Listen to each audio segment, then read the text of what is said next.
Hello students, welcome to tutorial SS ma'am. Students, आज हम लोग इस वीडियो में इस लेक्चर में इंटरनल रिकंस्ट्रक्शन के मॉडल का लास्ट सम देखने वाले, जो कि आप लोग को सेम रहेगा टी वाई बैफ वालों को भी और टी वाई बी कॉम वालों की हुई। जितने भी हम लोग ने सम्स की related to internal reconstruction model को लेकर all sums including this also मैंने बेसिक से एडवांस कंप्लीट किया है। दैट इज फर्स्ट दो सम्स जिसमें मैंने आपको कराया था, उसमें आपको ओनली जनरल एंट्री बनानी थी। और सेकंड दो सम में आप लोग को जनरल एंट्री कैपिटल रिडक्शन को दोनों बनाने बोला गया था।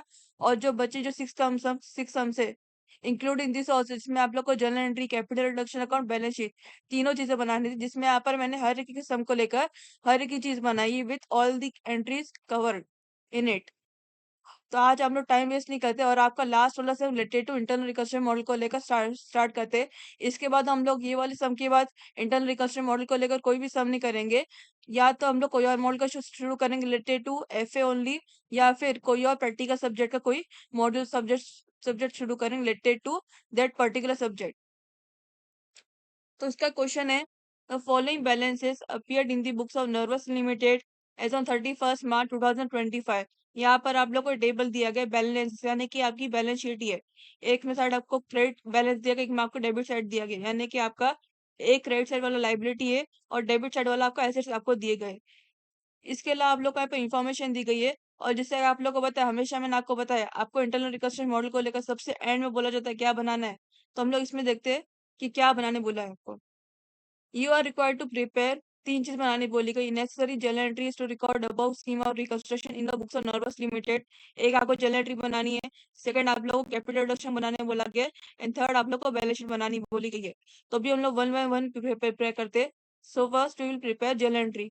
जर्नल एंट्री आप लोग को जो क्वेश्चन में जो आप लोग को बैलेंस शीट दी जाती है, जो आपको टेबल दिया था वो, और उसके नीचे आप लोग को जो इन्फॉर्मेशन दी जाती है, उसके बेस पर आप लोग को जर्नल एंट्री बनानी रहती है by going through one by one points which will be given in question under information below the table। तो अभी हम लोग सबसे पहले यहाँ पे इंफॉर्मेशन पढ़ते हैं इसकी। नोट में लिखा है, दो नोट दी गई है।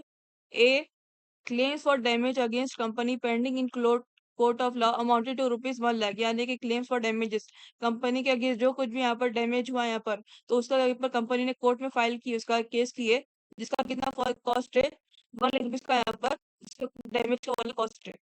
तो उसके लिए उसको ₹1 लाख का क्लेम वापिस चाहिए जिसके भी उसका डैमेज किया है। बी है, arrays of preference dividend ₹70,000। Arrays preference dividend मतलब क्या? प्रेफरेंस शेयर्स जो कंपनी ने प्रेफरेंस डिविडेंड अमाउंट वापस नहीं की, उसका वैल्यू है ₹70,000। कंपनी ने प्रेफरेंस शेयर्स को प्रेफरेंस डिविडेंड के तौर पर अब तक वापस नहीं किए। The board of directors agreed to present realistic picture of state of affairs of company's position following scheme of reconstruction was sanctioned, approved and implemented।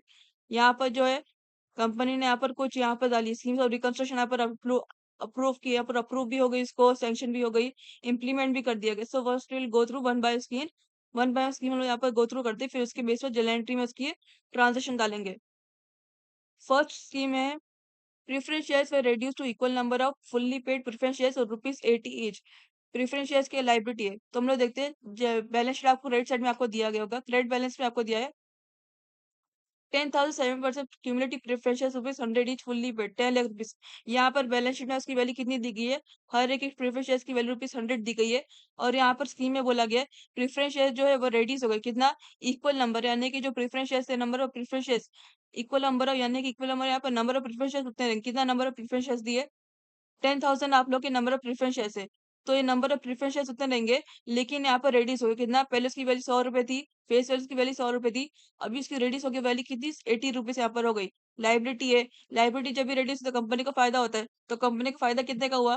पहले ₹100 की एक्चुअल वैल्यू थी, अभी कंपनी को ₹80 मतलब पेमेंट करना है प्रेफरेंस शेयर्स को, तो ₹20 कंपनी को फायदा हुआ। और यहाँ पर क्या बोला गया? Preference shares reduce to equal number of fully paid preference shares ₹80 each, मतलब क्या? पहले उसकी वैल्यू ₹100 थी, कंपनी को प्रेफरेंस शेयर्स को प्रेफरेंस शेयर्स का अमाउंट पे करना पड़ता पहले, तो उसको ₹100 के मुताबिक पेमेंट करना पड़ता। लेकिन अभी स्कीम के मुताबिक उसको यहाँ पर ₹80 पे करना हर एक शेयर्स को लेकर, और यहाँ पर कंपनी को फायदा हो, तो यहाँ पर जो है बैलेंस शीट में जो आपको शेयर्स दिखे वो आपकी ओल्ड प्रेफरेंस शेयर्स हो गए, बिकॉज ना तो कंपनी को उसका पेमेंट देना है अभी, और ना ही प्रेफरेंस शेयर्स को यहाँ पर इसका पेमेंट चाहिए ₹100 के मुताबिक। अभी प्रेफरेंस शेयर्स कितना चाहिए? ₹80 के मुताबिक पेमेंट चाहिए उसको हर एक शेयर को लेकर। तो अभी क्या है, कंपनी से एक लाइबिलिटी चली गई, ₹100 लाइबिलिटी कंपनी की चली गई। अभी ₹100 के मुताबिक कंपनी को पेमेंट नहीं करना है, अभी इसको ₹80 के मुताबिक पेमेंट करना है। कौन सी लाइबिलिटी गई कंपनी के पास? 100 रुपये वाली लाइबिलिटी चली गई और कौन सी लाइबिलिटी आई, 80 रुपीज वाली लाइबिलिटी कंपनी के आ गई। तो क्या है यहाँ पर, ये जो 7% प्रेफरेंस शेयर थे आपके ओल्ड प्रेफरेंस शेयर हो गए। तो ओल्ड प्रेफरेंस शेयर कहाँ पे जाते हैं, जर्नल एंट्री में डेबिट से जाते हैं, और जो नए प्रेफरेंस शेयर जर्नल एंट्री में क्रेडिट से जाते हैं। और यहाँ पर देख सकते हो, पहले उसकी वैल्यू 100 रुपए थी और अब उसकी वैल्यू 80 रुपए है। तो बीच में 20 रुपीज का फायदा है, फर्क है। तो फायदा किसको हो रहा है, कंपनी को। लाइबिलिटी कंपनी को कम पे करनी पड़ रही है। पहले इसको पे करना पड़ता, 100 रुपए पे करना पड़ता, अभी ये लाइबिलिटी के मुताबिक 80 रुपीज पे करना पड़ रहा है। तो कितना उसको 20 रुपए का फायदा हो रहा है। फायदा कहाँ पे जाता है, जर्नल एंट्री क्रेडिट से जाता है टू कैपिटल रिडक्शन करके। तो उसकी जर्नल एंट्री पर ट्रांसलेट करते हैं। ये इसकी जर्नल एंट्री है। जर्नल एंट्री नंबर 1 आएगा, 7% preference share capital account debit side, because आप लोगों को बैलेंस शीट में यहाँ पर ये दिया है कितनी वैल्यू थी उसकी। नंबर ऑफ शेयर 10,000 थे, 10,000 इंटू ₹100। डेबिट रुपीज कॉलम में अगर 10 लाख रुपीज, बिकॉज ये आपके ओल्ड प्रेफरेंस शेयर हो गए थे इसलिए ये डेबिट साइड आएगा। फिर अभी नए प्रेफरेंस शेयर की वैल्यू कितनी, 80 रुपीज दी थी स्कीम में। तो यहाँ पर लिखेंगे to preference share capital account 10,000 share into ₹80, 8 lakh rupees. तो क्रेडिट रुपीज कॉलम में आएगा 8 लाख रुपीज, बिकॉज कंपनी को अभी प्रेफरेंस शेयरर्स को 8 लाख रुपीज देने पड़े फॉर दी प्रेफरेंस शेयर, उसने जो बाई किया उस प्रेफरेंस शेयरर्स से उसके लिए। फिर अभी यहाँ पर पहले उसको पे करना पड़ता, तो उसको 10 लाख रुपए पे करना पड़ता और प्रेफरेंस शेयर्स के मुताबिक। अभी इसको यहाँ पर स्कीम के मुताबिक अभी यहाँ पर प्रेफरेंस शेयर्स को 8 लाख रुपीज ने पे किया, तो किसको, कंपनी को फायदा हुआ। 2 लाख रुपए इसको कम पे करना पड़े। लाइबिलिटी जब भी फायदा होता है तो कहाँ जाती है, जर्नल एंट्री में क्रेडिट साइड जाता है टू कैपिटल रिडक्शन, क्योंकि जब भी अगर कभी फायदा होता है तो जर्नल एंट्री में क्रेडिट साइड आता है टू कैपिटल रिडक्शन अकाउंट करके। तो यहाँ पर लिखेंगे to capital reduction account 10,000 shares into ₹20, because उसकी एक्चुअल वैल्यू 100 रुपीज थी और रिड्यूस वाली वैल्यू फिर 80 रुपीज हो गई। तो कितना हुआ बीच में फायदा, 20 रुपीज का। सो 10,000 शेयर्स इंटू 20 कितना होता है, 2 लाख रुपीज। तो क्रेडिट रुपीज कॉलम में आएगा 2 लाख रुपीज, यानी कि कंपनी को 2 लाख रुपए का फायदा हुआ लाइबिलिटी को लेकर, प्रेफरेंस शेयर्स वाली लाइबिलिटी को लेकर। क्रेडिट रुपीज कॉलम में आएगा 2 लाख रुपीज। फिर इसका नरेशन आएगा, big reduction in the value preference shares और ₹80 each. First scheme completed. Second, equity shares were reduced to equal number of fully paid equity shares rupees 2.50 each. Again ये भी आपको वैसे ही बोला गया है। इक्विटी शेयर्स कितना है, क्रेडिट बैलेंस में 2 lakh equity shares ₹10 each fully paid 20 lakh rupees. Number of equity shares 2 lakh है और हर एक शेयर्स की फेस वैल्यू 10 रुपीज है। और यहाँ पर बोला गया स्कीम में equity shares reduce to rupees two equal number of fully paid equity shares ₹2.50 each, यानी कि नंबर इक्विटी शेयर्स 2 लाख रुपए रहेंगे, sorry 2 lakh, number equity shares 2 lakh ही रहेंगे, बिकॉज इक्वल नंबर बोला गया। लेकिन उसकी वैल्यू रिड्यूस हो गई, पहले उसकी वैल्यू 10 रुपीज थी, अब इसकी वैल्यू रिड्यूस हो गई, कितना हो गई, 2.50 उसकी रिड्यूस वाली वैल्यू हो गई यहाँ पर। पहले अगर उसकी वैल्यू थी तो 10 रुपए के मुताबिक पेमेंट करना पड़ता कंपनी को। अभी यहाँ पर स्कीम के मुताबिक कंपनी को इक्विटी शेयर्स कितना 2.50 पे करना पड़ रहा है। तो यहाँ पर कितने का फायदा हो रहा है, कंपनी का यहाँ पर 7.50 रुपीज का फायदा हो रहा है, बिकॉज अभी कहाँ पर कंपनी को लाइबिलिटी अब घट गई, पहले इसको 10 रुपए के मुताबिक पेमेंट करना पड़ता, अभी इसको 2.50 रुपीज के मुताबिक पेमेंट करना पड़ रहा है। तो उसको फायदा हो रहा है 7.50 रुपीज का उसको फायदा हो रहा है। तो यहाँ पर देख सकते हो, ये जो था अभी इक्विटी शेयर्स 10 रुपीज के मुताबिक वाला, ये यहाँ पर कंपनी को इक्विटी शेयर्स को इतने का अमाउंट पे करने की जरूरत नहीं, 20 लाख रुपए, और नए इक्विटी शेयर्स 20 लाख रुपए ले रहे हैं कंपनी से। तो ये ओल्ड इक्विटी शेयर्स हो गए, बिकॉज अभी ये लाइबिलिटी का मतलब अभी कंपनी को भी नहीं है और ना ही इक्विटी शेयर्स को। लेकिन यहाँ पर कंपनी की लाइबिलिटी बढ़ गई स्कीम के मुताबिक, अभी इक्विटी शेयर्स को 2.50 रुपीज देना है, सॉरी इक्विटी शेयर्स को 2.50 रुपीज चाहिए from company for all the equity shares. तो यहाँ पर ये लाइबिलिटी बढ़ गई, तो लाइबिलिटी बढ़ गई तो कहाँ आती है, जनरल एंट्री क्रेडिट। यहाँ पर ये वाला नया शेयर जो है आपका जनरल एंट्री क्रेडिट साइड आएगा, दैट इज ₹2.50 के मुताबिक। और क्या हुआ यहाँ पर, फायदा हुआ कंपनी को 7.50 रुपीज का यहाँ पर फायदा हुआ। पहले इसको 10 रुपए यहाँ पर पे करना पड़ता है, अभी इसको 2.50 रुपीज पे करना पड़ रहा है इक्विटी शेयर्स को लेकर। तो कितना 7.50 रुपीज का फायदा हुआ, तो जनरल एंट्री में क्रेडिट चढ़ जाता है टू कैपिटल रिडक्शन करके।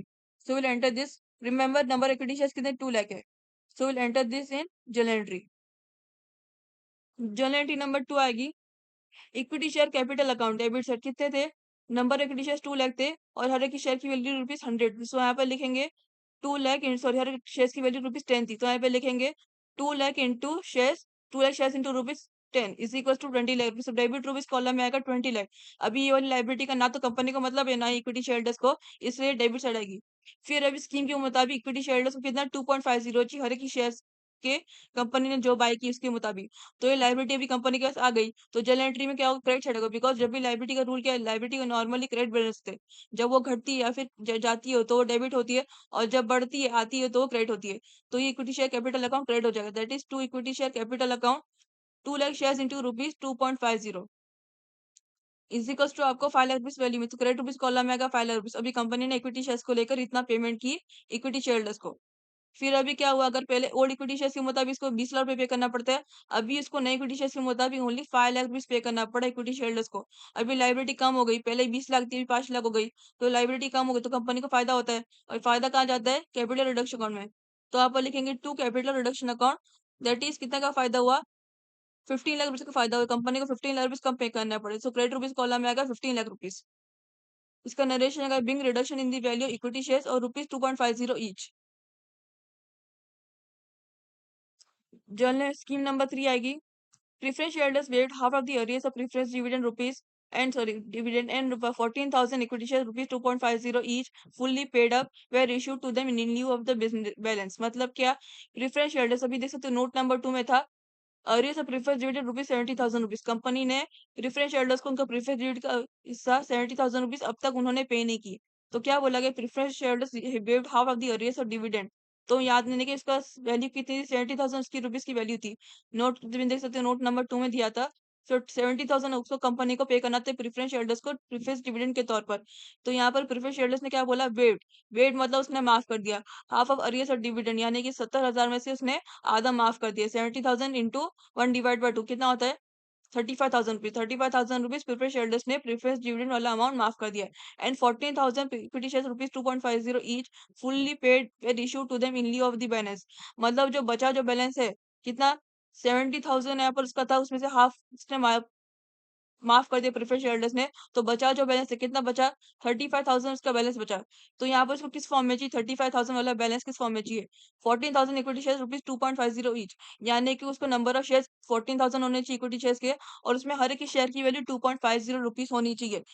Where issue to them in lieu of the balance, balance बोला गया ना, तो बैलेंस आपका कितना बचा, 35,000 आपका बैलेंस बचा।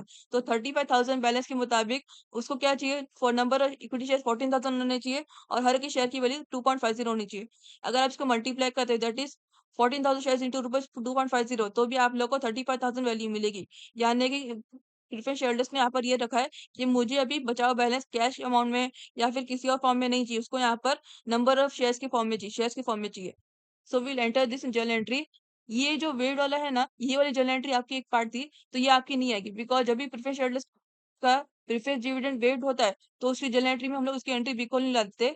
और जो बचा जो है 14% इक्विटी शेयर्स, ये वाली जर्नल एंट्री हम लोग यहाँ पर डालेंगे। So will enter this in journal entry. कैसे आएगा, 14,000 equity share rupees 2.50 each fully paid up issue to them in lieu of the balance. तो क्या हुआ, अभी कंपनी को यहाँ पर पूरा तो माफ नहीं किया प्रेफरेंस शेयरहोल्डर्स ने, उसने यहाँ पर आधा हिस्सा ही माफ किया, तो आधा हिस्सा तो कंपनी को देना पड़ रहा है। तो क्या हो रहा है, कंपनी के पास लॉस हो रहा है, बचाना जा रहा है पैसा, लॉस हो रहा है। तो लॉस किधर जाता है, जर्नल एंट्री में डेबिट साइड आता है कैपिटल रिडक्शन करके, और क्रेडिट साइड क्या आएगा, कौन क्या जा रहा है, इक्विटी शेयर जा रहा है, तो इक्विटी शेयर क्या आएगा, जर्नल एंट्री में क्रेडिट साइड आएगा। सो will enter this journal entry. Journal entry number 3 आएगी, डेबिट साइड क्या है, capital reduction account debit side. कितने थे यहाँ पर, नंबर ऑफ शेयर्स यहाँ पर आगे, और फिर क्रेडिट साइड क्या आएगा, to equity share capital account, because आप कंपनी आपके पास से यहाँ पर जो बचा जो हिस्सा है बैलेंस वो यहाँ पर जा रहा है, तो जर्नल एंट्री में डेबिट साइड कैपिटल रिडक्शन आएगा, बिकॉज ये कंपनी को लॉस हो रहा है। और यहाँ पर किस फॉर्म में उसका पेमेंट कर रहा है, इक्विटी शेयर के फॉर्म में केयर कर रहा है। तो क्या हो रहा है, कंपनी के पास से इक्विटी शेयर जा रहा है, that is credit what goes out. तो क्या होगा, to equity share capital account का क्रेडिट साइड आएगा, तो आएगा यहाँ पर to equity share capital account, bracket में लिखेंगे 14,000 शेयर इंटू रुपीज 2.50, लिखो तो भी चलेगा, नहीं लिखो तो भी प्रॉब्लम नहीं है। So to equity share capital account 14,000 share into rupees 2.50 is equal to value आपको मिलेगी 35,000 रुपीज, सेम वैल्यू आपको मिली, यानी कि रिमेनिंग बैलेंस आपका इतना ही था।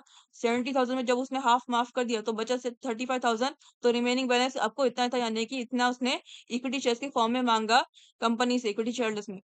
तो यहाँ आएगा क्रेडिट रुपीज कॉलम में आएगा 35,000 रुपीज, और डेबिट रुपीज कॉलम में 35,000 रुपीज आएगा, बिकॉज कंपनी के पास 35,000 रुपीज का यहाँ पर चला गया, इससे लॉस हुआ इसलिए। फिर इसका नरेशन है कि being half of preference dividend paid and remaining issued by way of 14,000 equity shares और rupees 2.50 each. Next, scheme number 4, for 8% debentures holder took over part of security having book value rupees 3,03,000 at rupees 5 lakh in part satisfaction of their loan and 1,20,000 equity shares rupees 2.50 each fully paid were issued to them for balance loan। अभी हम लोग देखते हैं, debenture बोला है ना, debenture आपका liability है, लाइबिलिटी यानी कि क्रेडिट बैलेंस। तो डेबेंचर को लेकर क्या बोला क्रेडिट बैलेंस में, 8% debenture rupees 100 is secured on loan bank land and building कितना 10 लाख रुपीज। यहाँ पर आपको क्या बोला गया, लैंड एंड बिल्डिंग 8% डिबेंचर की वैल्यू 10 लाख रुपीज है, हर एक डिबेंचर की वैल्यू 100 रुपीज है। और यहाँ बोला गया 8% debenture to cover part of security बोला गया। यहाँ पे देख सकते हो आपको बैलेंस शीट यहाँ पर क्वेश्चन में क्या बोला गया, secured on land and building, और यहाँ पर बोला गया है, उसने यहाँ पर जो है part of security having book value security बोला गया, और सिक्योरिटी यहाँ पर किस फॉर्म में दी गई है, लैंड एंड बिल्डिंग के फॉर्म में दी गई बैलेंस शीट में। और क्या बोला गया, having book value rupees 3,03,000 at rupees 5 lakh, यानी कि जो है लैंड इन बिल्डिंग वो यहाँ पर ले रहा है कितना, 3,03,000 रुपीज में यहाँ पर ले रहा है having book value, that is ये 5 लाख आपको नहीं देखना, आपको 5 लाख इग्नोर करना, बिकॉज ये उसकी वैल्यू नहीं है यहाँ पर जो है बुक वैल्यू के मुताबिक 8% डिबेंचर होल्डर यहाँ पर ले रहा है कंपनी से, जो कुछ भी कंपनी ने को ने डिबेंचर होल्डर से डिबेंचर खरीदी उसके पेमेंट के तौर पर वो लैंड एंड बिल्डिंग यहाँ पर ले रहा है, बिकॉज उसने पार्ट ऑफ सिक्योरिटी बोला यहाँ पर, और यहाँ पर सिक्योर्ड बोला गया है। सिक्योर्ड यानी पार्ट ऑफ सिक्योरिटी सिक्योर्ड दोनों एक ही है, तो किस फॉर्म में सिक्योरिटी मांगेगा, वो कोई एसेट के फॉर्म में सिक्योरिटी मांगेगा ना, तो यहाँ पर कौन सा एसेट दिया है, ब्रैकेट में ऑलरेडी मेंशन किया यहाँ पर लैंड एंड बिल्डिंग, तो यही वाला एसेट यहाँ पर आएगा पार्ट ऑफ सिक्योरिटी के तौर पर। कितना दिया गया, having book value rupees 3,03,000 rupees, यानी कि कितना 3,03,000 रुपीज की उसकी बुक वैल्यू होनी चाहिए इतना। लैंड एंड बिल्डिंग कितनी बड़ी, उसमें से उसको जितना हिस्सा आएगा 3,03,000 रुपीज में इतना हिस्सा आएगा उसको डिबेंचर होल्डर को, उसका इतने हिस्से के मुताबिक 3,03,000 रुपीज में उसको वो सिक्योरिटी चाहिए, दैट इज 3,03,000 रुपीज, और उसका सिक्योरिटी कौन सी है, land and building at rupees 5 lakh in part satisfaction of their name clone, मतलब क्या, उसको यहाँ पर जितना भी हिस्सा है उसमें से लैंड एंड बिल्डिंग की 3,60,000 रुपीज की in part satisfaction of their loan, मतलब यहाँ पर इतने इसमें से उसको इतना हिस्सा लैंड एंड बिल्डिंग का चाहिए, जितना भी इसका टोटल अमाउंट, इसको टोटल अमाउंट कितना है 10 लाख, उसका टोटल अमाउंट है, कंपनी को 10 लाख रुपीज पे करना है, लेकिन उसको 3,03,000 रुपीज में लैंड एंड बिल्डिंग चाहिए in part satisfaction of the loan, यानी कि इतना हिस्सा खाली मांग रहे हो लैंड एंड बिल्डिंग को लेकर 3,60,000 रुपीज का out of the 10 lakh rupees, and 1,20,000 equity share rupees 2.50 each fully paid were issued to them for the balance loan, यानी कि जो बचा जो है जो कुछ भी अमाउंट वो किस फॉर्म में ले रहा है, इक्विटी शेयर्स के फॉर्म में, जैसे हम लोग ने यहाँ पर प्रेफरेंस शेयर्स को देखे थे, इससे सेम इसका भी है, वो कितना ले रहा है, नंबर ऑफ शेयर्स 1,20,000 होने चाहिए, और हर एक इक्विटी शेयर की वैल्यू 2.50 रुपीज होनी चाहिए, were issue to them for the balance loan, यानी कि उसको एक लैंड बिल्डिंग चाहिए, और दूसरा उसको 1,20,000 rupees, sorry 1,20,000 number of equity shares होने चाहिए, और हर एक की शेयर की वैल्यू 2.50 होनी चाहिए, ये यहाँ पर बताया गया है। यानी कि एक वो लैंड है बिल्डिंग यहाँ पर सिक्योरिटी के तौर पर ले रहा है, और दूसरा वो इक्विटी शेयर्स के तौर पर अपना पेमेंट कलेक्ट कर रहा है कंपनी से। तो क्या हुआ यहाँ पर 8% डिबेंचर थी, कितना था 10 लाख रुपीज। अभी यहाँ पर अगर वो 3,03,000 रुपीज लैंड बिल्डिंग के तौर पर ले रहा है, और यहाँ पर इक्विटी शेयर्स 1,20,000 इक्विटी शेयर्स और 2.50 उसकी वैल्यू के मुताबिक ले रहा है, तो उसमें से कुछ जो बैलेंस बचेगा were issue to them for the balance loan, उसने क्या बोला है, were issue to them for the balance loan, जितना भी तुम्हारा हिस्सा उसमें से यहाँ पर 3,03,000 मुझे लैंड एंड बिल्डिंग के फॉर्म में दो, और दूसरा मुझे इक्विटी शेयर्स के फॉर्म में दो।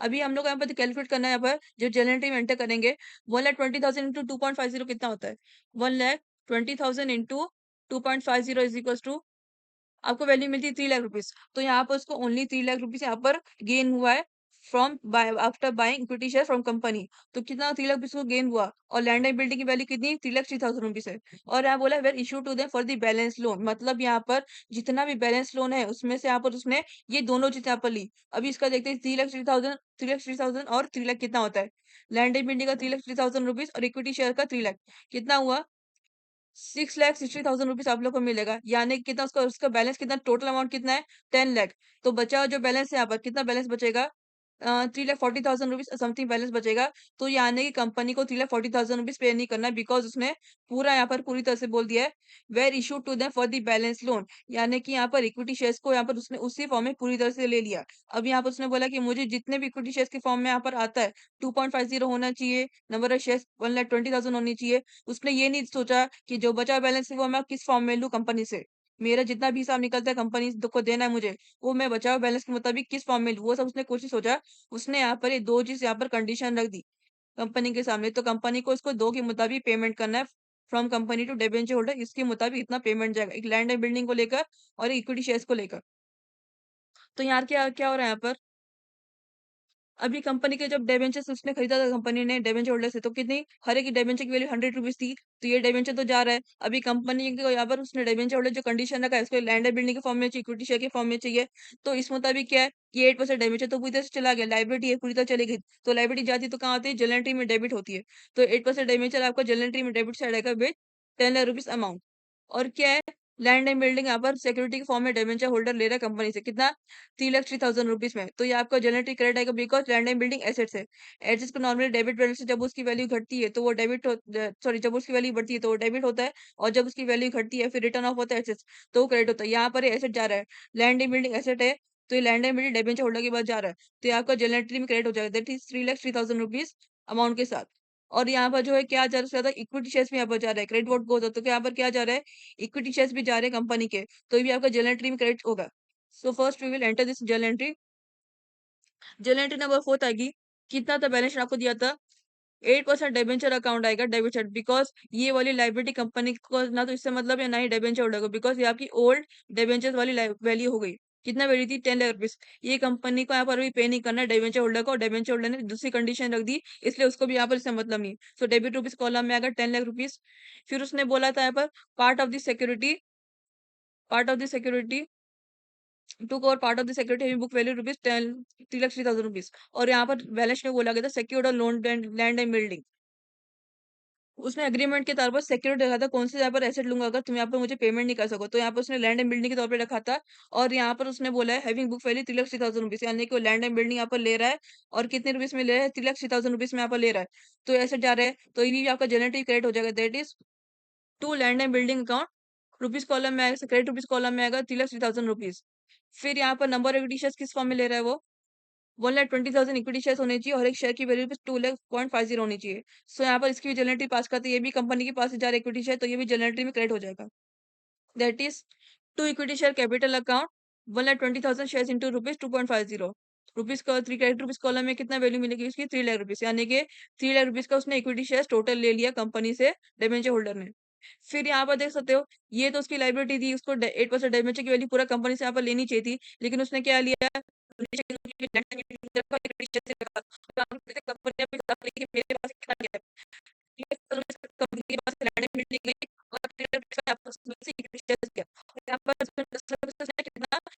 होल्डर को पेमेंट के तौर पर दे दिया।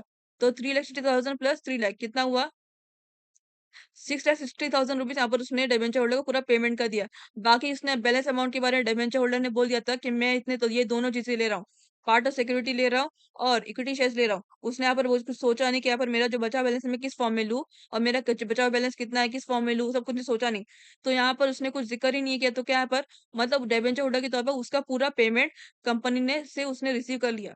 तो यहाँ पर क्या होगा, ये आपका बैलेंस बचा, ये आपकी लाइबिलिटी है, अभी उसको 6,60,000 रुपीज से पे करना पड़े out of the 10 lakh rupees. तो क्या हुआ यहाँ पर कंपनी का फायदा, फायदा कहाँ जाता है, कैपिटल रिडक्शन करके जाता है। तो यहाँ पर लिखेंगे टू कैपिटल रिडक्शन अकाउंट, और कितने का फायदा हुआ, 10 lakh minus 6,60,000 is equal to 3,40,000 का फायदा हो। तो क्रेडिट रुपीज कॉलम में लिखेंगे 3,40,000 रुपीज, बिकॉज ये कंपनी का फायदा हुआ out of the 10 lakh rupees, 6,60,000 rupees यहाँ पर गए डिबेंचर को for all the condition he applied for payment. Fees consideration again being 8% damages settled by way of land and building and remaining by way of equity shares to them.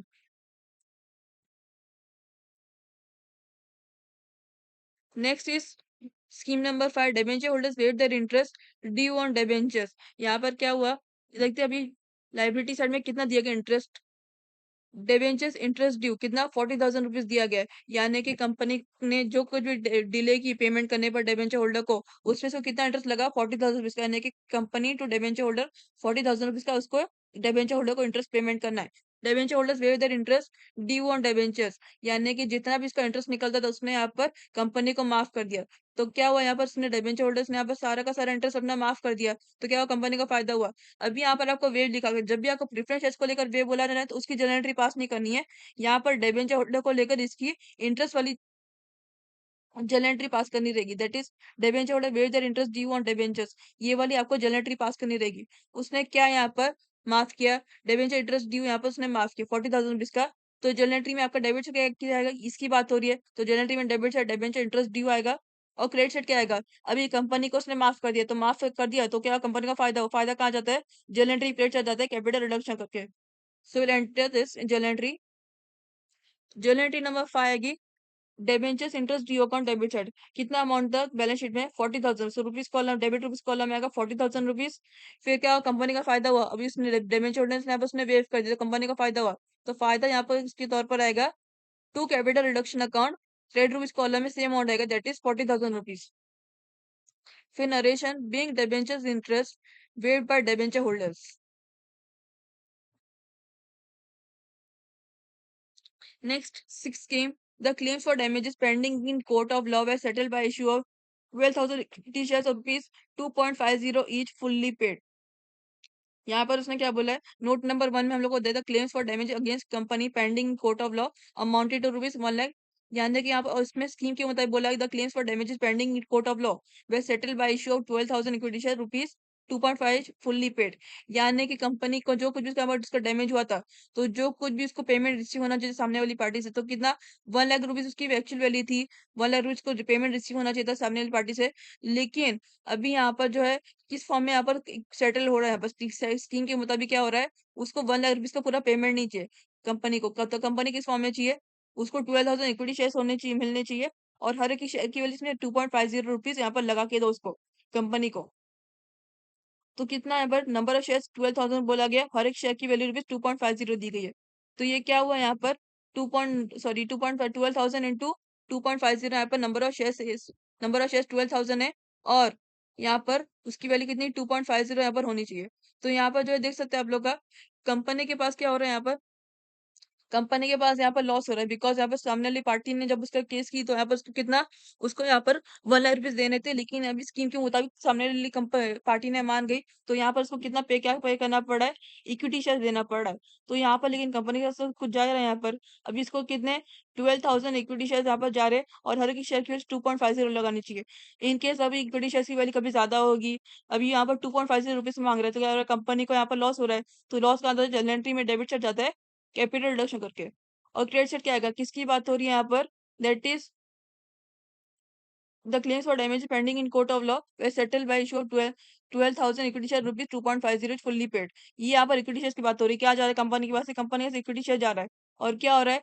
Company को यहाँ पर 2.50 के मुताबिक यहाँ पर उसको equity shares का payment देना पड़ रहा है सामने वाली पार्टी को। जो कुछ भी उसने यहाँ पर उसके मुताबिक उसको कंप्लेंट की उस चीज को लेकर। अभी अगर फॉर एग्जांपल इक्विटी शेयर्स की वैल्यू कभी ज्यादा रहेगी कंपनी के पास, अब इसको इसके मुताबिक पेमेंट करना पड़ता है। तो जनरेटरी में डेबिट से क्या होता है? कैपिटल रिडक्शन, बिकॉज कंपनी यहाँ पर लॉस हो रहा है, उसको 2.50 रुपीज में देना पड़ रहा है। और क्रेडिट क्या होगा? कंपनी के पास से क्या जा रहा है? इक्विटी शेयर यहाँ पर जा रहे हैं। तो जनरेटरी क्रेडिट क्या होगा? To capital reduction, sorry, to equity share capital account.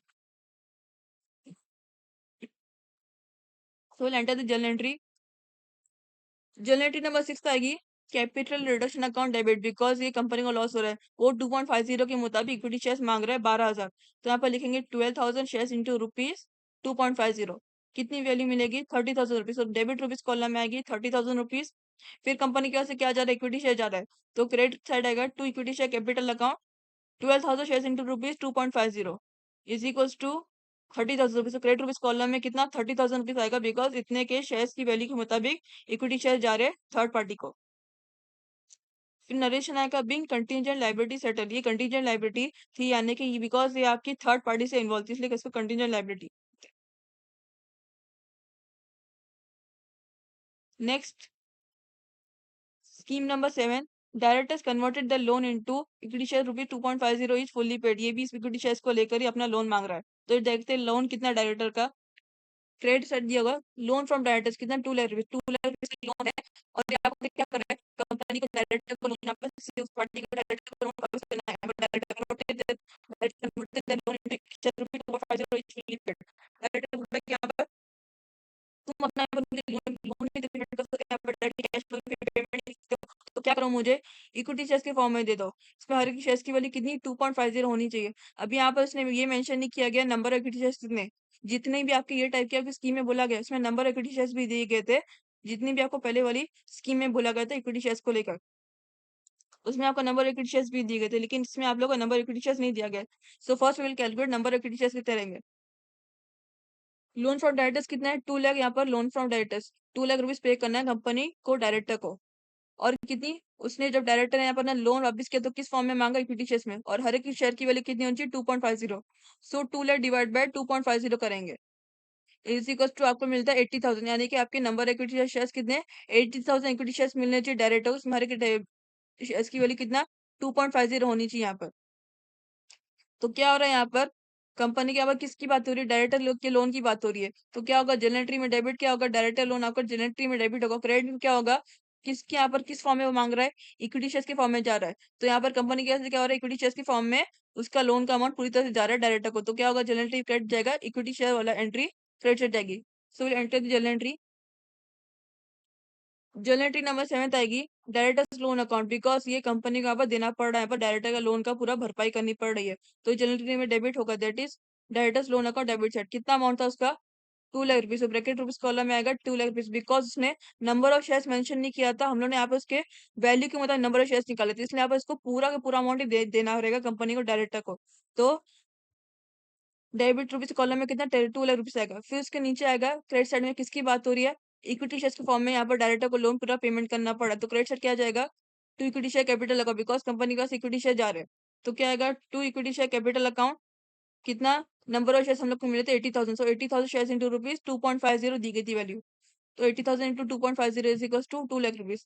Credit rupees column में आएगा 2 लाख रुपीज, यानी कि इतने के मुताबिक पूरा का पूरा उसका भरपाई होगी डायरेक्टर के लोन जो कंपनी ने यहाँ पर उससे रिसीव की थी। उसने इक्विटी शेयर्स को यहाँ पर फॉर्म में मांगा, तो इसलिए पर इसका पूरा का पूरा इस तरीके से उसका पेमेंट दे दिया कंपनी ने डायरेक्टर को। फिर नरेश लिखेंगे being directors loan settled. General number 8, और intangible fictitious assets return of. तो हमने देखते हैं एसेट्स का बोला गया, तो एसेट्स मतलब डेबिट बैलेंस होते हैं। एसेट्स का रूल क्या है, एसेट्स का नॉर्मल डेबिट बैलेंस, जब उसकी वैल्यू बढ़ती है तो वो डेबिट होता है, जब उसकी वैल्यू घटती है एसेट रिटर्न ऑफ होता है तो क्रेडिट होता है। तो हम लोग देते हैं इंटेंजिबल फिक्टिशियस एसेट्स बोला गया ना, और रिटर्न ऑफ बोला गया, तो कौन से एसेट्स लेंगे यहाँ पर। गुडविल आप लोगों का इंटेंजिबल एसेट है, प्रॉफिट एंड लॉस अकाउंट, ये दोनों आपके इंटेंजिबल फिक्टिशियस एसेट आते हैं। गुडविल आपका इंटेंजिबल रहता है, profit and loss account fictitious रहता है। और कितना दिया गया, गुडविल का अमाउंट 2,50,000 रुपीज दिया गया है, प्रॉफिट एंड लॉस अकाउंट का अमाउंट 8,50,000 रुपीज दिया गया, और इनको बोला गया रिटर्न ऑफ। ऐसे का रूल क्या है, ऐसे को यहाँ पर जब भी रिटर्न ऑफ होते हैं तो जनरल में क्रेडिट होते हैं, तो ये दोनों के दोनों ऐसे आपके जनरल क्रेडिट हो गए। और डेबिट में क्या होगा, कैपिटल रिडक्शन अकाउंट, बिकॉज ये दोनों ऐसे यहाँ पर रिटर्न ऑफ हो रहे हैं। ऐसे क्या कंपनी के लिए प्रॉपर्टी है, और प्रॉपर्टी जब भी जाती है उसकी वैल्यू घटती है तो कंपनी को नुकसान है। नुकसान कहाँ पे जाता है, डेबिट साइड जाता है कैपिटल रिडक्शन करके, बिकॉज नुकसान यहाँ पर कंपनी को हो रहा है। तो कितना यहाँ पे देखते हैं general entry, goodwill profit 2,50,000 8,50,000, that is general entry number 8 आएगी। क्रेडिट साइड आएगा, तो गुडविल अकाउंट कितने वैल्यू से, 2,50,000 यानी कि पूरे अमाउंट से रिटर्न ऑफ हो रहा है क्रेडिट टू साइड में। फिर नेक्स्ट आएगा asset to profit and loss account, ये भी 50 शेयर से ये भी रिटर्न ऑफ हो रहा है। और क्रेडिट रुपीज कॉलम में अमाउंट कितना, 8,50,000 रुपीज दी गई थी, तो 8,50,000 रुपीज यहाँ पर आएगी। और डेबिट में आएगा, मैंने आपको बताया था कैपिटल रिडक्शन आपका डेबिट में आएगा, debit side capital reduction account आएगा, बिकॉज ये यहाँ पर कंपनी को लॉस हो रहा है। लॉस किधर जाता है, सीआर अकाउंट में जाता है, जनरल एंट्री में डेबिट साइड करके। और कितने का लॉस हो रहा है, पूरा मिलाकर ये प्रॉपर्टी है, दोनों ऐसे रिटर्न ऑफ कितना लॉस हो रहा है कंपनी को, 2,50,000 plus 8,50,000 is equal to 11 lakh. Debit rupees column में 11 लाख रुपीज आएगा यहाँ पर, बिकॉज ये मतलब इतने का टोटल लॉस हो रहा है कंपनी को जब ये दोनों ऐसे यहाँ पर रिटर्न ऑफ हो रहे हैं। तो फिर इसका नरेशन भी इंटेंजिबल है, फिटिश रिटर्न ऑफ। स्कीम नंबर 9, और इट्स रिवैल्यूड एज अंडर। ये टाइप के दो टाइप के एसेट दी गई आपको, रिवैल्यू यानी कि उसकी नई वाली वैल्यू दी गई है। तो प्लांट एंड मशीन की वैल्यू कितना, 7 लाख रुपीज। हम लोग देखते हैं जेल की एक्चुअल वैल्यू कितनी है। प्लांट एंड मशीन की एक्चुअल वैल्यू 11 लाख रुपीज है, यहाँ पर रिवैल्यूड के मुताबिक कितना हो रहा है, 7 लाख रुपीज। मैंने आपको क्या बताया था, एसेट की वैल्यू जब भी बढ़ती है तो वो डेबिट होता है, और जब भी घटती है तो क्रेडिट होता है। तो यहाँ पर देख सकते हैं इसकी एक्चुअल वैल्यू 11 लाख रुपीज है, और रिवैल्यूड वाली वैल्यू 7 लाख, यानी कि इसकी वैल्यू घट गई यहाँ पर। तो घट गई है तो क्या होगा, जनरेटरी भी क्रेडिट हो जाएगा plant and machine account, because जब भी ऐसे घटता है तो क्रेडिट होता है। तो ये आपका जनरेटरी में घट जाएगा, दैट इज 7 लाख रुपीज के मुताबिक आपका जनरेटरी में क्रेडिट साइड आएगा to capital reduction account, sorry to plant and machinery account. और कितना है इसका, इंडेक्स इन्वेस्टमेंट, इन्वेस्टमेंट की एक्चुअल वैल्यू 1,20,000 है, और रिवैल्यूएशन वाली वैल्यू 1 लाख रुपीज है। ये भी अगेन आपका प्लांट एंड मशीनरी, और ये भी घट गया। उसकी एक्चुअल वैल्यू 1,20,000 है, और उसकी नई वाली वैल्यू 1 लाख है, यानी कि 20,000 है, ये भी आपका घट गया है। तो ये भी आपका जनरल ट्री में क्रेडिट हो जाएगा। और सेम जैसे कि प्लांट कैपिटल रिडक्शन आपका डेबिट होता है, बिकॉज जब भी इसकी वैल्यू घटती है तो कंपनी को लॉस होता है, तो लॉस कहाँ जाता है, जर्नल एंट्री में डेबिट साइड जाता है कैपिटल रिडक्शन करके। So enter this journal entry. Journal entry number 9 आएगी, क्रेडिट साइड आएगा to plant and machinery account, कितनी उसकी एक्चुअली 11 लाख थी और रिवैल्यूड वैल्यू वैल्यू 7 लाख थी, तो 11 lakh minus 7 lakh is equals to 4 lakh rupees. तो क्रेडिट रुपीज कॉलम में आएगा 4 लाख रुपीज, इतनी वैल्यू से वो घट गई इसकी प्लांट एंड मशीनरी की वैल्यू। फिर नेक्स्ट था इन्वेस्टमेंट, क्रेडिट साइड आएगा टू इन्वेस्टमेंट अकाउंट, उसकी एक्चुअल वैल्यू 1,20,000 थी और रीवैल्यूड वैल्यू वैल्यू 1 लाख थी, so 1,20,000 minus 1 lakh is equals to 20,000 rupees. तो क्रेडिट रुपीज कॉलम में आएगा 20,000 रुपीज, यानी कि ये भी इतनी वैल्यू से घट गया इन्वेस्टमेंट। फिर डेबिट साइड क्या आएगा, इन दोनों का मिलाकर क्या नुकसान कितना कंपनी को, सो क्रेडिट डेबिट साइड आएगा capital reduction account debit side, कितने का नुकसान हो उन लोगों को मिलाकर 4 lakh plus 20,000 equals to 4,20,000 rupees. तो डेबिट रुपीज कॉलम में आएगा 4,20,000 रुपीज। फिर इसका नरेशन लिखेंगे being assets revalued.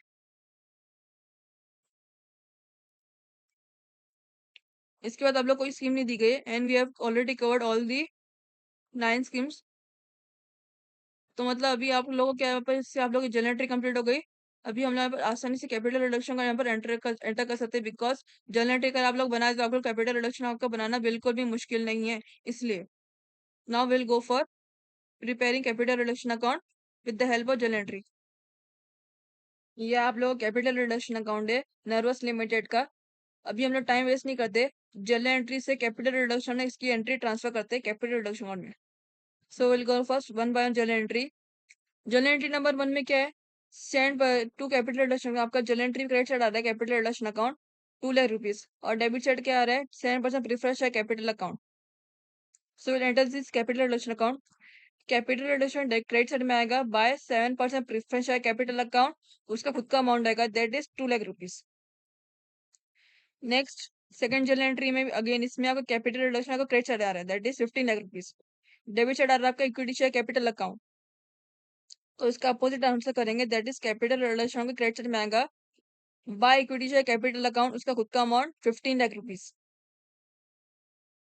Next third journal entry में आपका कैपिटल रिडक्शन का डेबिट साइड में आ रहा है और क्रेडिट साइड में आपका अमाउंट साइड में आपका एंट्री आ रही है to equity share capital account, और इसका खुद का अमाउंट कितना सीआर अकाउंट का 35,000 रुपीज, तो आपके सीआर अकाउंट के डेबिट साइड में अपोजिट के एंट्री के नाम से डालेंगे और उसका खुद का अमाउंट डालेंगे। So will enter this in capital reduction debit side में आएगा to equity share capital account 35,000 rupees. Next journal entry number 4 में आपका to capital reduction credit side में आ रहा है to capital reduction account 3,40,000 rupees, और डेबिट साइड में एंट्री आ रही है 8% debenture account. Capital reduction account के क्रेडिट साइड में आएगा by 8% debenture account 3,40,000 rupees. Next fifth journal entry में आपका अगेन इसमें आपका क्रेडिट साइड में आ रहा है to capital reduction account 40,000 rupees, debit side में एंट्री आ रही है debenture interest due account. Capital reduction credit side में आएगा by debenture interest due account 40,000 rupees. Next journal entry number 6 में आपका कैपिटल रिडक्शन का डेबिट साइड में आ रहा है, जैसे जर्नल एंट्री नंबर 3 में आपका आया था, और अमाउंट का खुद का कितना 30,000 है, और क्रेडिट साइड में आ रही है to equity share capital account.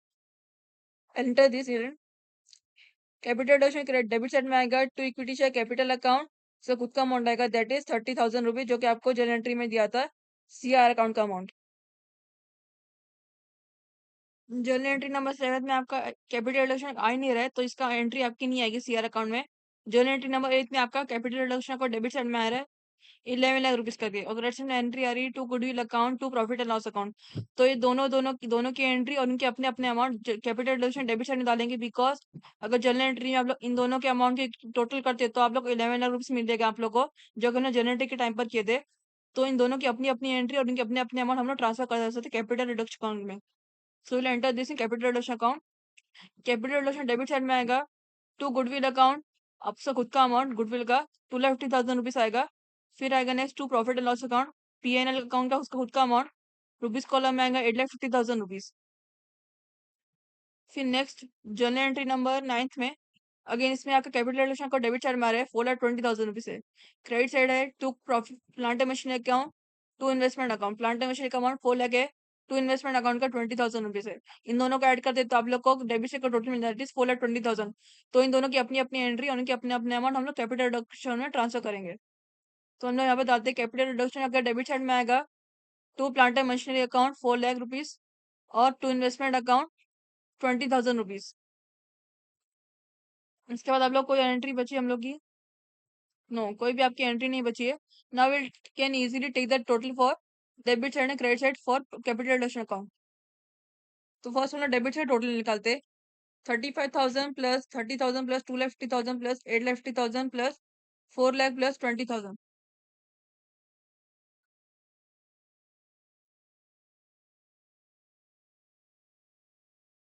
आपको डेबिट साइड टोटल मिलेगा 15,85,000 रुपीज। आप लोग को डेबिट साइड का टोटल मिलता है। अभी हम लोग क्रेडिट साइड का टोटल निकालते हैं। 2 lakh plus 15 lakh plus 3,40,000 plus 40,000 is equals to 20,80,000। आप लोगों को क्रेडिट साइड का टोटल मिलता है सीआर अकाउंट के। तो आपको डेबिट साइड टोटल कितना मिला था? 15,85,000 मिला था। क्रेडिट साइड का टोटल 20,80,000 है। तो आप लोग का ज्यादा कौन सा है क्रेडिट साइड का है? तो हम लोग वो टैली मिलेंगे। तो टैली में हम लोग लिखते हैं दोनों साइड के डीआर डेबिट साइड के क्रेडिट साइड के भी, दैट इज अमाउंट कॉलम में लिखेंगे 20,80,000 रुपीज और क्रेडिट साइड के भी दैट इज 20,80,000 रुपीज टैली में लिखेंगे।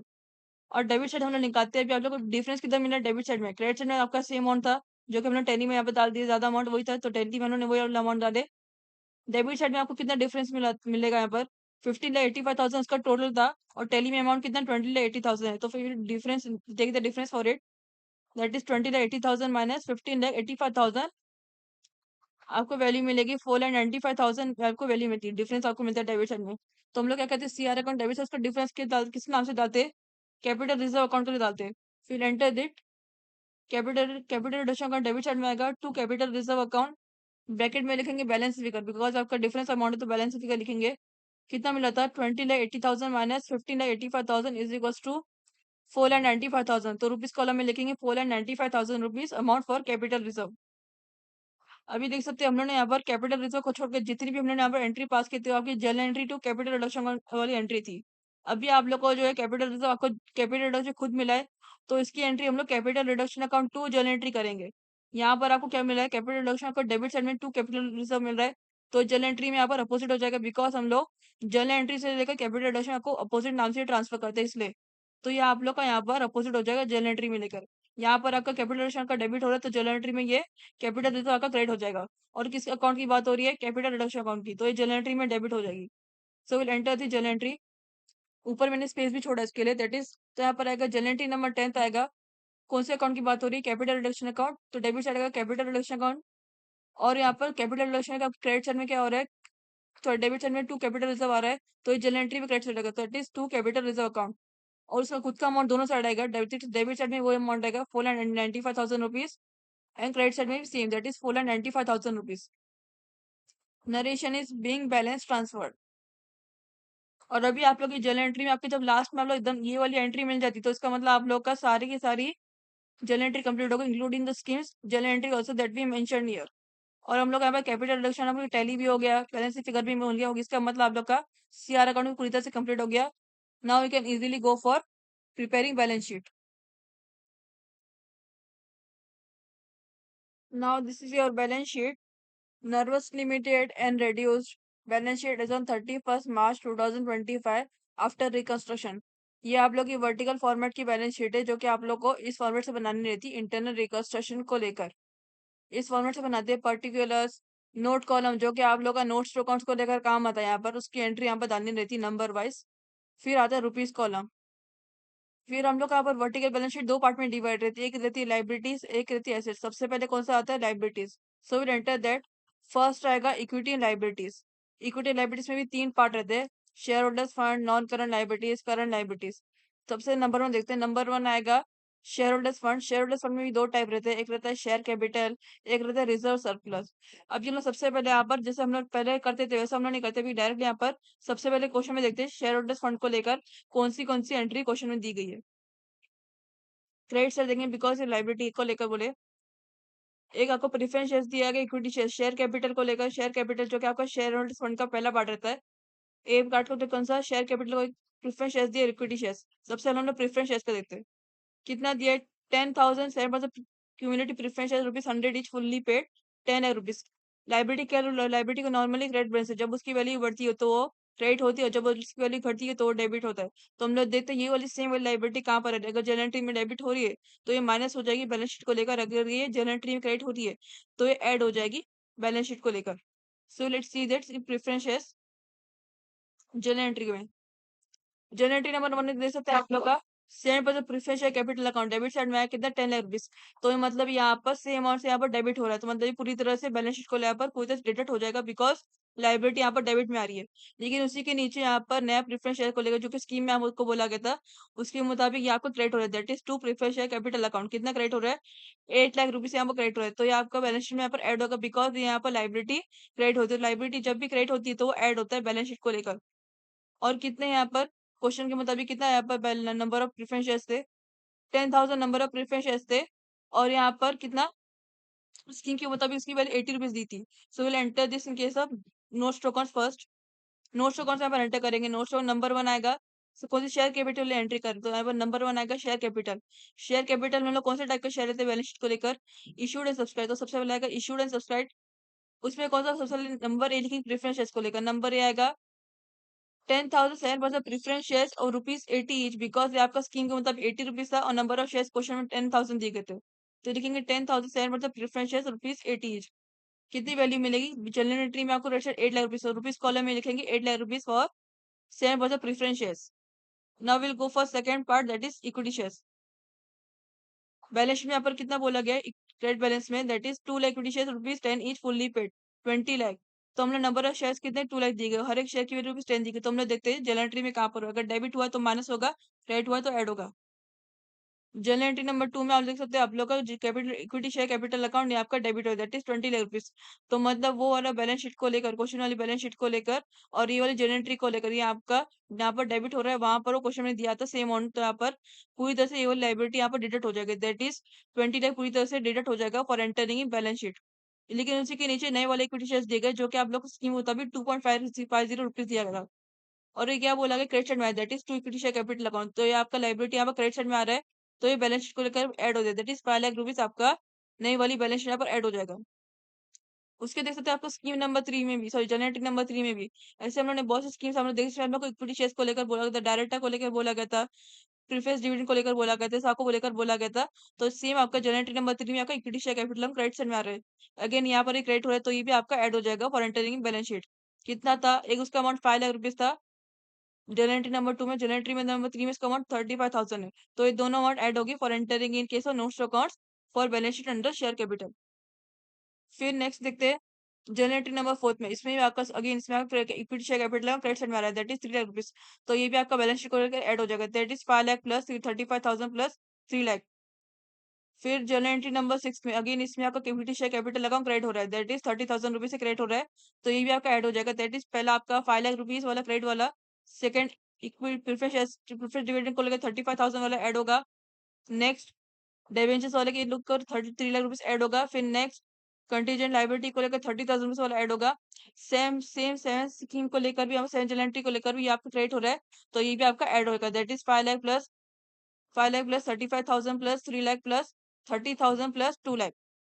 फिर नेक्स्ट कोई दिया है, नहीं नेक्स्ट आपको नहीं दिया गया, दैट इज आपका कौन सा आएगा, एक 5 लाख वाला जनरेटरी नंबर टू के मुताबिक 5 लाख वाला, जनरेटरी नंबर थ्री के मुताबिक 35,000 वाला, फोर के मुताबिक 3 लाख रुपीज वाला, सिक्स के मुताबिक 30,000 वाला, सेवन के मुताबिक 2 लाख रुपीज वाला। ये सारे के सारे अमाउंट जो कि आपको जनरेटरी क्रेडिट साइड दी इक्विटी शेयर को लेकर, वो सारे के सारे आपको बैलेंस शीट को लेकर ऐड होंगे under share capital. So will enter this first notes accounts.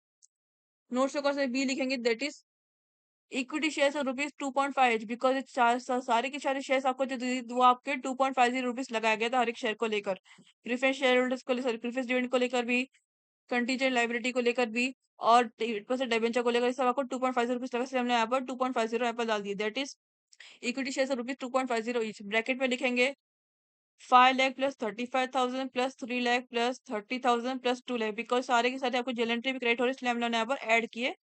Liability आपका ऐड होता है जब भी क्रेडिट होता है जेलेंट्री में, तो आपका अमाउंट कितना मिलेगा, सारे के ऐड कर सारे अमाउंट को ऐड करके 10,65,000 आपका अमाउंट मिलती है। तो यहाँ पर रुपीज कॉलम में लिखेंगे 10,65,000 रुपीज।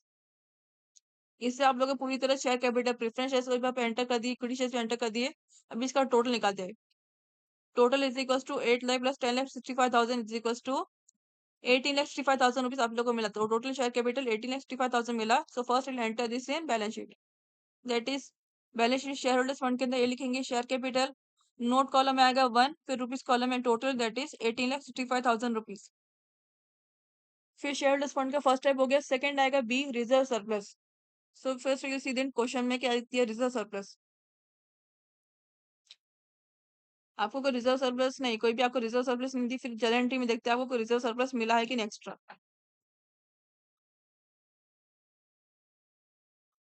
जनरल एंट्री नंबर 10, इसमें आपको टू कैपिटल रिजर्व अकाउंट मिला है, जो कि आपको सीआर अकाउंट का डिफरेंस रहता है, बैलेंसिंग डिफरेंस डेबिट साइड मिलता है, वो यहाँ पर आपको 10th जनरल एंट्री में क्रेडिट साइड मिला है, that is to capital reserve account. ये आपको क्रेडिट हो रहा है लाइबिलिटी, तो ये आपका बैलेंस शीट में यहाँ पर ऐड होगी, that is 4,95,000 rupees under reserve surplus balance sheet को लेकर ऐड होगी, दैट इज 4,95,000 रुपीज। इसका हम लोग अलग से नोट चौक और एंटर बनाएंगे इसके हम लोग डायरेक्टली इसका अमाउंट एंटर करेंगे under balance sheet reserve surplus के अंदर, दैट इज बी लिखेंगे रिजर्व सरप्लस, उसके अंदर आगे इसके ब्रैकेट में यहाँ पर लिखते हैं, दैट इज ब्रैकेट में आएगा कैपिटल रिजर्व, उसका अमाउंट इस रुपीज कॉलम में लिखेंगे, दैट इज 4,95,000 रुपीज। फिर हम लोग यहाँ पर पहले देखते हैं, जिसमें शेयर होल्डर्स फंड के टाइम पे देखा था, वैसे सेम हम लोग देखते हैं क्वेश्चन की बैलेंस शीट में आपको डॉन नॉन करंट लायबिलिटीज आपका सेकंड पार्ट रहता है शेयर होल्डर्स फंड की बात, तो नॉन करंट लायबिलिटीज को लेकर कोई और आपको दिया क्या नहीं। लॉन्ग नॉन करंट लायबिलिटीज को लेकर आपका 8% डिबेंचर है आपका नॉन करंट लायबिलिटी से, और इंटरेस्ट डिबेंचर इंटरेस्ट ड्यू ये आपका नॉन करंट लायबिलिटीज ये। तो हम लोग देखते हैं ये आपका बैलेंस शीट में कहाँ पर, सॉरी जनरल में कहाँ पर आ रहा है। अगर डेबिट आ रहा है तो ये पूरी तरह से डिडक्ट हो जाएगा बैलेंस शीट को लेकर। कितना 8% डिबेंचर का 10 लाख है, इंटरेस्ट का amount 40,000, so will see this in journal entry first. Journal entry number 8 में आप देख सकते हैं आपका 8% डिबेंचर अकाउंट 10 लाख रुपीज यहाँ पर आया है, और तो ये पूरी तरह डिडक्ट हो जाएगा फॉर केस है बैलेंस शीट को लेकर पूरी तरह डिडक्ट हो जाएगा, बिकॉज ये लाइबिलिटी यहाँ पर डेबिट हो रही है जनरल एंट्री में आपका। सेम जनरल एंट्री नंबर 5 में आपका डिबेंचर वाला अमाउंट पूरी तरह से यहाँ पर डेबिट हो रहा है, दैट इज 40,000 रुपीज पूरी तरह डेबिट हो रहा है यहाँ पर। तो ये भी आपका बैलेंस शीट को यहाँ पर पूरी तरह डिडक्ट हो जाएगा, दैट इज आपका 8% डिबेंचर भी और डिबेंचर इंटरेस्ट ड्यू भी आपका नहीं आएगा, यानी कि अभी आपका पूरी तरह से नॉन करंट लाइबिलिटीज आपकी नहीं आएगी बैलेंस शीट को लेकर, बिकॉज ये दोनों आपकी नॉन करंट लाइबिलिटीज में आती थी, लेकिन ये दोनों यहाँ पर जनरेटरी में डेबिट हो रही है, तो उसके यहाँ पर पूरी तरह से आपका नॉन करंट लाइबिलिटीज आप लोग का नहीं आएगा बैलेंस शीट में। अभी यहाँ पर आपका कौन सा पार्ट बचा, नॉन करंट लाइबिलिटीज आपका नहीं हो, तो अभी थर्ड पार्ट कौन सा आता है, करंट लाइबिलिटीज। सो लिखेंगे सेकंड लिखेंगे, बिकॉज नॉन करंट लाइबिलिटीज यहाँ पर नहीं है, तो सेकंड लिखेंगे यहाँ पर करंट लाइबिलिटीज, सेकंड आएगा करंट लाइबिलिटीज। ना first will see this question, current liabilities कौन सी दी गई है।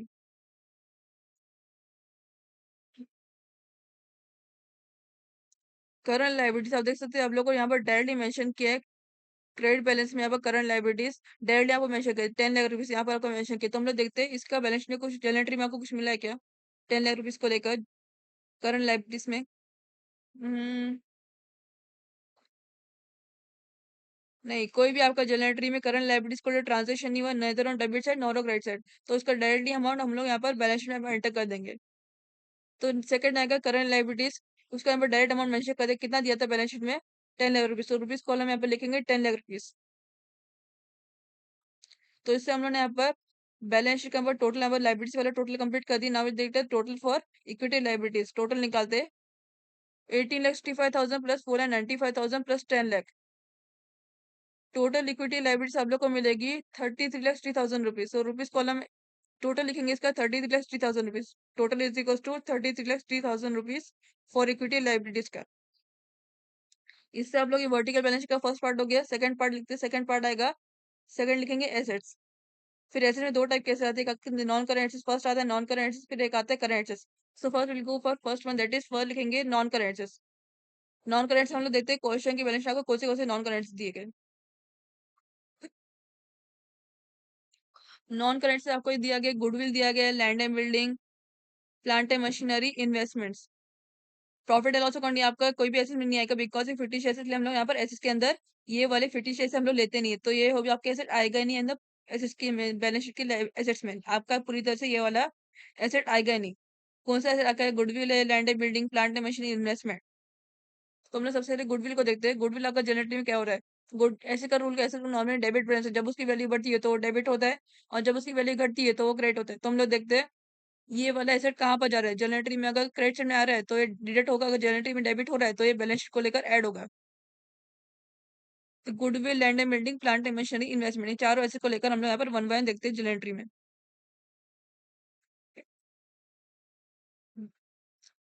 जर्नल एंट्री नंबर 8 में देख सकते हैं आपका capital reduction of 2 goodwill account आ रहा है। यहाँ पर आपका जर्नल एंट्री में क्रेडिट हो रहा है और कितना अमाउंट है 2,50,000 रुपीज। इसका एक्चुअल अमाउंट कितना था? 2,50,000 का एक्चुअल अमाउंट था। तो ये पूरी तरह से यहाँ पर जर्नल एंट्री में आपका क्रेडिट हो रहा है पूरे अमाउंट से। तो मतलब ये वाला एसेट आपका property plus non current asset के अंदर आपका आएगा नहीं, दैट इज 2,50,000 वाला गुडविल वाला एसेट आपका property plan sorry non current asset के अंदर आपका आएगा ही नहीं। फिर नेक्स्ट आपका कौन सा एसेट है? लैंड एंड बिल्डिंग, उसकी वैल्यू 12 लाख रुपीज है। तो जर्नल एंट्री में कहाँ पर है, कितना अमाउंट से दिखते हैं? ये जर्नल एंट्री नंबर 4 में देख सकते हैं आपका 2 लैंड एंड बिल्डिंग का क्रेडिट साइड में आ रहा है, दैट इज 3,60,000 रुपीज यहाँ पर क्रेडिट हो रहा है। उसका एक्चुअल वैल्यू कितनी 12 लाख। यानी कि आपका क्रेडिट हो है तो उसकी वैल्यू घट रही है। तो घटती है तो क्या होता है, ऐसे जब भी घटती है तो माइनस में जाते हैं। तो बैलेंस शीट को लेकर इसकी एक्चुअल वैल्यू और इसकी क्रेडिट वाली वैल्यू माइनस करेंगे for in case of land and building under non current. तो उसका यहाँ पर नॉन करेंट में हम डालते हैं, तो सर नोट्स अकाउंट में डालते हैं। नोट्स अकाउंट में क्या आएगा, note number 2 property plant and equipment. Note number 2 property plant and, because आपका नॉन करेंट के अंदर सबसे पहला टाइप ये रहता है प्रॉपर्टी प्लांट एंड इक्विपमेंट। तो लिखते हैं number note number 2 property plant है। सबसे पहले कौन सा लेंगे, लैंड एंड बिल्डिंग। ए आएगा लैंड एंड बिल्डिंग, उसकी एक्चुअली 12 लाख रुपीज। तो इनर कॉलम में लिखेंगे 12 लाख रुपीज। फिर जनरल एंट्री में क्रेडिट कितना हुआ 3,60,000, तो यहाँ पर लिखेंगे लेस डेप्रिसिएशन। रुपीज कॉलम से यहाँ पर इनर कॉलम में लिखेंगे ब्रैकेट में 3,60,000 रुपीज। अब इसका टोटल निकालते हैं, 12 lakh minus 3,60,000 rupees is equal to 8,40,000 rupees. तो रुपीज कॉलम में डायरेक्टली लिखेंगे आउटर कॉलम में, दैट इज 8,40,000 रुपीज। फिर नेक्स्ट ऐसे कौन सा है आपका, प्लांट एंड मशीनरी 11 लाख है। तो जनरल एंट्री में कहाँ पर आ रहा है, जनरेटिव नंबर देख सकते हैं दान में आपका प्लांट एंड मशीन अकाउंट, ये भी आपका क्रेडिट हो है, दैट इज 4 लाख रुपीज आपका क्रेडिट हो है। तो ये भी आपका बैलेंस शीट को लेकर डिडक्ट होगा, दैट इज 11 लाख से 4 लाख माइनस होगा बैलेंस शीट को लेकर। So first enter this notes to accounts. Notes to account में सेकंड में प्रॉपर्टी प्लांट इक्विपमेंट, सेकंड आएगा बी आएगा प्लांट एंड मशीनरी। उसकी एक्चुअली कितनी दी थी 11 लाख रुपीज। कॉलम में सॉरी इनर कॉलम में लिखेंगे 11 लाख रुपीज। फिर जनरल एंट्री में क्रेडिट कितनी वैल्यू में थी 4 लाख रुपीज। तो लेस डेप्रिसिएशन लिखेंगे बिकॉज एसेट की वैल्यू घट रही है तो जनरल एंट्री में क्रेडिट आई थी, तो इसलिए यहाँ पर लेस डेप्रिसिएशन लिखे, less depreciation 4 lakh rupees inner column में लिखेंगे ब्रैकेट के अंदर। फिर कितनी वैल्यू मिलेगी 11 lakh minus 4 lakh is equal to 7 lakh rupees. तो आउटर कॉलम में लिखेंगे रुपीज कॉलम में 7 लाख रुपीज। फिर इसके बाद आप लोग कोई दिया है सेट, इसके बाद आप लोगों को इन्वेस्टमेंट मिला है, लेकिन ये आप लोगों का प्रॉपर्टी प्लांट इक्विपमेंट के अंदर नहीं आएगा, ये आपका अलग से यहाँ पर आएगा। नॉन करेंट में यहाँ पर दूसरा सेकंड टाइप रहता है आपका asset, non that is non current investment बोलते हैं। तो ये आपका प्रॉपर्टी प्लांट इक्विपमेंट के अंदर नहीं, इससे आप लोग की प्रॉपर्टी प्लांट एंड इक्विपमेंट अब तक खत्म हो गए। तो now will take the total under notes to accounts. Land and building हम लोग को इतना 8,40,000 मिला था, और प्लांट एंड मशीनरी का 7 lakh. So 8,40,000 plus 7 lakh is equal to 15,40,000 rupees. तो टोटल आएगा, total is equal to 15,40,000 rupees. और ये कौन सा था, note number 2। So will enter this balance sheet first. A पर फर्स्ट नॉन करेंट्स के अंदर ए पाएगा, A property plant and equipment. Property plant equipment के अंदर नोट कॉलम में लिखेंगे नोट नंबर 2, रुपीज कॉलम में इसका आएगा दैट इज 15,40,000 रुपीज। फिर नेक्स्ट आता है आपका इसका नॉन करेंट का सेकंड टाइप लिखते हैं नॉन करंट इन्वेस्टमेंट, बिकॉज हम लोग इन्वेस्टमेंट वाली एंट्री बची क्वेश्चन में दी गई थी। तो हम लोग देखते हैं क्वेश्चन की बैलेंस शीट आप लोग कौन सा दिया गया इसका अमाउंट, और जनरल एंट्री में कैसा हुआ ट्रांजेक्शन।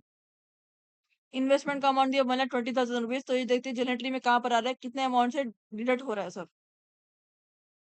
जनरल एंट्री नंबर 9 में देख सकते हैं आपका टू इन्वेस्टमेंट अकाउंट 20,000 रुपीज, ये आपका जनरल एंट्री में क्रेडिट होता है। तो मतलब ये आपका एसेट की वैल्यू डिडक्ट होगी उसकी एक्चुअल वैल्यू, दैट इज 1,20,000 की एक्चुअल वैल्यू थी, और यहाँ पर उसका 20,000 से यहाँ पर क्रेडिट होता है। मतलब ये बैलेंस शीट को यहाँ पर इसका इतना अमाउंट माइनस हो जाएगा। So will enter this notes to accounts first.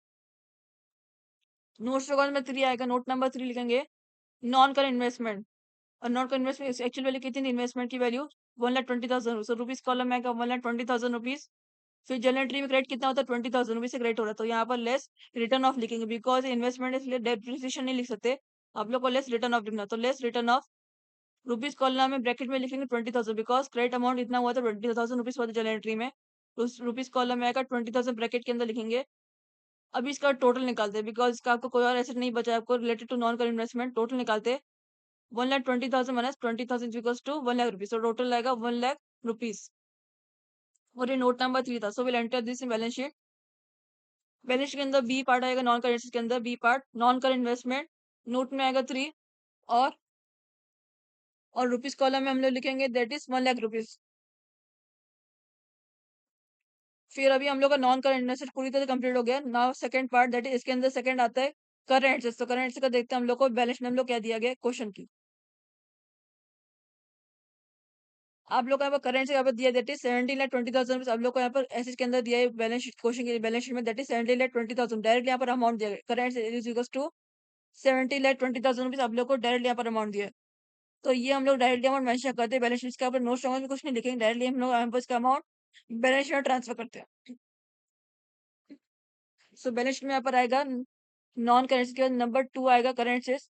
फिर इसका रुपीज कॉलम में लिखेंगे 70,20,000 रुपीज। बैलेंस शीट का उसका actual amount that is 70,20,000 rupees. इससे आप लोग का यहाँ पर एसेस भी कंप्लीट हो गया। यहाँ पर आप लोग की बहुत ही सिंपल छोटी वाली ये थी ये बैलेंस शीट, बिकॉज इसमें आप लोग को नॉन करंट लाइबिलिटीज भी नहीं थी और आप लोग करंट से करंट लाइबिलिटीज आपको डायरेक्टली यहाँ पर अमाउंट मेंशन किए थे क्वेश्चन में। Now you take the total for asset. अभी कैसे का टोटल निकाल दे 15,40,000 प्लस 1,00,000 प्लस 17,20,000। टोटल वैल्यू आपको मिलेगी 33,60,000 रुपीज। तो हम लोग लिखेंगे total is equal to 33,60,000 rupees आप लोग को वैल्यू मिली। आप लोग देख सकते हैं आपका लाइब्रेरी का टोटल कितना था 33,60,000 रुपीज आपका लाइब्रेरी टोटल था और एस का टोटल आप लोग का 33,60,000 रुपीज आप लोग का टोटल था। सो मतलब इससे आप लोग की बैलेंस शीट आप लोग की पूरी तरह सही बनी। आप लोग टैली भी आपको सेम अमाउंट आपको मिला है, सही मिला है। तो आपकी बैलेंस शीट पूरी तरह से सही बनी है आप लोग की। इनकेस अगर आप लोग कोई और ऊपर ऊपर वाले पार्ट में सेकंड वाले पार्ट में आपको डिफरेंस निकलता है तो आप लोग को रीचेक करना है कि आप लोग ने कैपिटल रिडक्शन अकाउंट से जर्नल एंट्री से या फिर क्वेश्चन बैलेंस शीट आपने सही तरह ट्रांजेक्शन किए कि नहीं और सही तरीके से मल्टीप्लिकेशन सब्ट्रैक्शन डिडक्शन ये सब आप लोगों ने किए कि नहीं। ये आप लोग अब तक का लास्ट आप लोग आपके लास्ट सम था आज में जब मैंने बताया इंटरनल रिकंस्ट्रक्शन को लेकर। टोटल हम लोगों ने इंटरनल रिकंस्ट्रक्शन के 7 सम्स सॉरी 10 सम्स कर चुके, including all calculation that is सारे के सारे स्कीम्स को गो थ्रू करके और उनकी जर्नल एंट्री पास करके उसका एक्सप्लेनेशन देखकर। तो आप लोग को है सारी की सारी वीडियो की एक्सप्लेनेशन आप जरूर देखो, बिकॉज आप लोग को कुछ समय आपको कुछ एंट्री ऐसी जो कि आप लोग को बिल्कुल नहीं है। तो इसलिए आप लोग उधर से आप लोग पूरी तरह से मिल इन्फॉर्मेशन मिल जाएगी कि आप लोग को वो वाली एंट्री अगर आप लोग एग्जाम में आती तो उसे किस तरह ट्रांजेक्शन करना है। तो इसलिए आप लोग पूरी तरह से उस सम की रिलेटेड उस पर्टिकुलर स्कीम को लेकर उसका एक्सप्लेनेशन देखो at that time of explanation. Next next lecture से हम लोग या तो कोई और सब्जेक्ट शुरू कर दे या फिर हम लोग इसी सब्जेक्ट का कोई और मॉड्यूल शुरू करते हैं। So will meet in the next lecture.